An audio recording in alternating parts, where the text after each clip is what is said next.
Past versus present running back edition. First matchup up. Michael Turner versus Bijan Robinson. Shout out to Michael Turner, Bijan Robinson. With all due respect, I'm taking Bijan Robinson. Michael Turner had a 1,700-yard season. He was nice. Bijan Robinson, top 10 pick. He's the better runner. Edgerrin James versus Jonathan Taylor. Edgerrin was nice, but I'm still taking JT. I think Jonathan Taylor, the peak of his powers, is like a top 2-3 running back in football. I love JT's game. Give me the Bulldog, man. I'm going with Edgerrin James. I respect that. He was a great player. Jonathan Stewart versus Chuba Hubbard. I don't think Chuba's done enough yet. Give me Jonathan Stewart. Chuba's really only has 1 year of production right now, so maybe in a couple of years we could look back on it, but he's got some catching up to do. Can I sway you by saying that Jonathan Stewart with the Panthers only had 1 year of 1,000 yards as a rusher? He's the all-time rusher for the franchise. I can't. It's a lot of 800-yard seasons. And also, before this year, Hubbard wasn't anything. Like, he was looked as a backup running back. David Johnson versus James Conner. I'm taking David Johnson. His peak was, he was a top 2 running back in the game. He definitely flamed out for sure. Longevity, James Conner's got it, but peak of powers, like you said,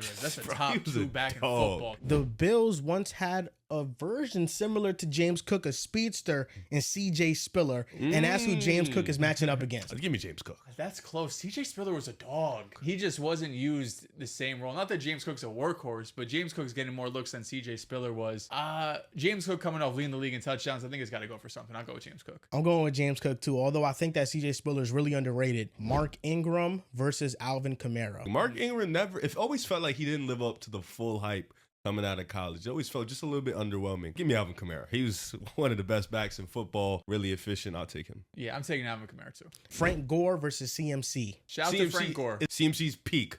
You're taking over Frank Gore. You can pick any season. You're taking CMC. But this longevity is too strong. I gotta go Frank Gore. I mean, if we're talking about San Francisco legends, it's Frank Gore's on a short list. Yeah, it's Frank Gore. CMC is probably the better running back, peak for peak, but I mean, Frank Gore played there for 20 years, 19 years. Yeah, he got some history in there. I feel like I gotta lean with the peak in CMC MVP caliber season. Frank Gore did not have that, but Frank Gore has an insane amount of years where he was just one of the more productive backs in the league. Respect Frank Gore. Chris Carson versus Kenneth Walker. I think Kenneth Walker is a better, more talented running back, but he doesn't have the production. For my team, I'll still say K9. I think K9 is talented. I think you mentioned the situation. It's not ideal, but I'll take K9 in this one. I'm going to go with the young bull.